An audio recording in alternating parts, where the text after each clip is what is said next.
Rainbow rhyme stories. एक लंबे समय पहले एक गांव में आदित्य और भावना नामक पति पत्नी रहते थे। उनका चित्रा नामक एक सुंदर सी बेटी थी।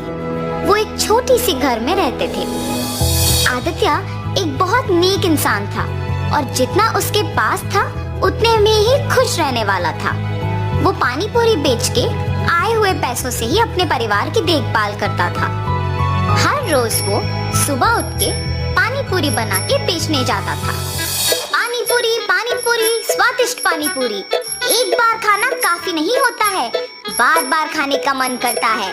10 रुपयों का एक प्लेट, आइए आइए।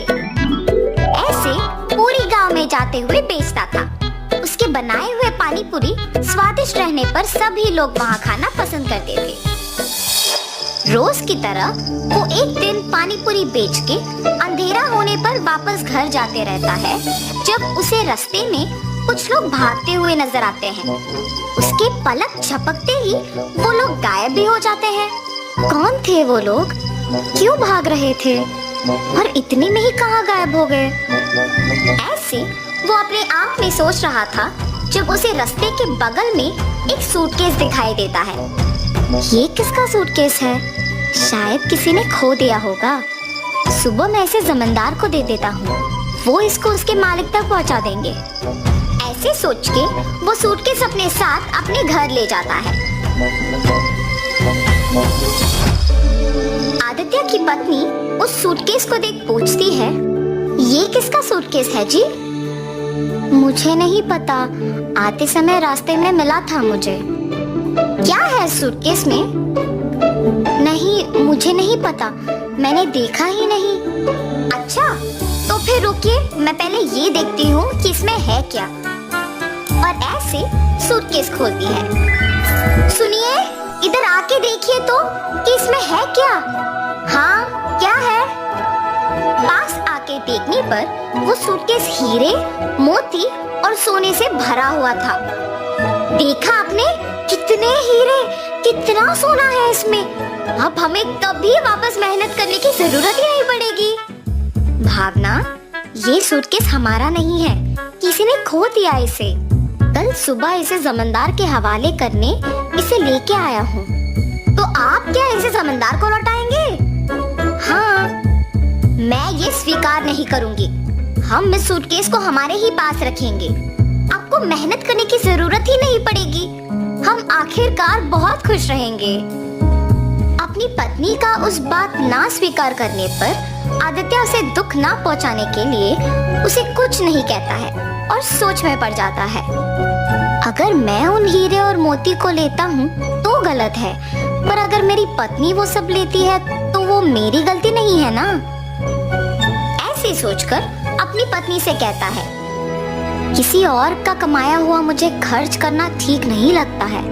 मैं अपने पानीपुरी का दुकान ही चलाऊंगा। तुम्हें जो पसंद तुम वही करो। ऐसे कहने पर उसकी बीवी बहुत खुश होती है। कुछ दिन बाद उसकी पत्नी मिले हुए हीरे, मोती और सोना बेच के एक बड़ा सा घर खरीदती है और वे सब उसी घर में चले जाते हैं। मगर आदित्य अपना पानीपुरी का व्यापार नहीं छोड़ता है। एक दिन जमींदार के पास एक औरत आती है। प्रभु, प्रभु, मेरे घर में किसी ने सारे हीरे, सोना, मेरी गहने चुरा लिया है।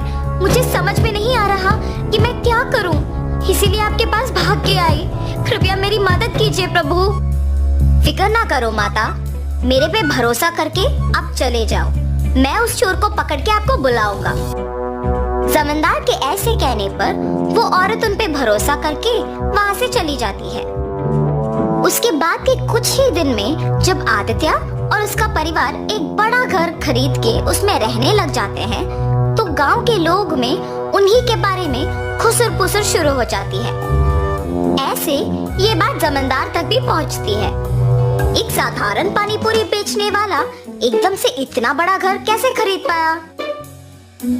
पता नहीं प्रभु, किसी को नहीं पता। गांव के सारे लोग भी आश्चर्यचकित होके इसी के बारे में बात कर रहे हैं। ऐसे ही मैं सुन के आपको बताया। ठीक है, उन दोनों को इधर लेके आओ। जी प्रभु।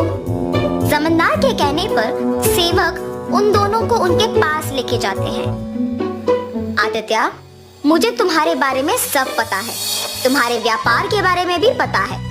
तुम्हें कुछ पूछने के लिए यहाँ बुलाया हूँ। पूछिए प्रभु। कुछ नहीं, तुम इतने कम दिनों में उतना बड़ा घर कैसे खरीद पाए हो? सच बताओ।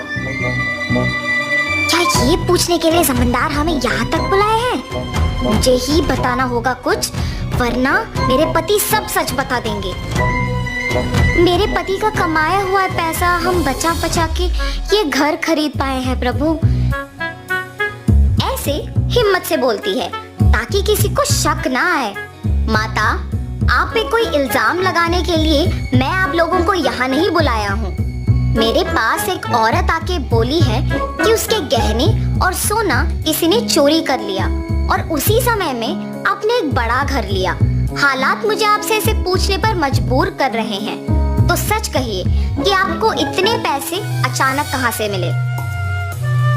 अगर मैं अब भी चुप बैठूंगा तो वो एक बहुत बड़ी गलती होगी और उस औरत के दुख का कारण मैं ही हो जाऊंगा। ऐसे सोचकर आदित्य जमींदार को सच बताने का फैसला करता है। मुझे क्षमा करे प्रभु।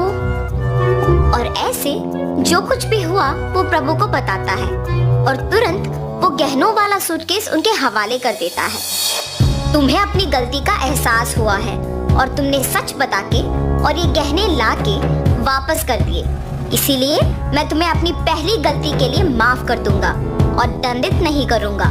लेकिन याद रखना आदित्य, गलती ना करना जितना जरूरी है उतना ही जरूरी है गलती करने वालों को रोकना। ये कभी मत दोहराओ। जमींदार के माफ करने पर आदित्य उनके कृतज्ञ होता है और वहां से चला जाता है और जमींदार उन गहनों को उस औरत के हवाले कर देता है। आदित्य हमेशा की तरह अपने पानी पूरी का व्यापार करता है और उसी से अपना घर को चलाता है। तो इस कहानी का नैतिक क्या है? गलती नहीं करना है, ये तो सबको पता है, और गलती करने वालों को प्रोत्साहित भी नहीं करना है, ये समझ लो।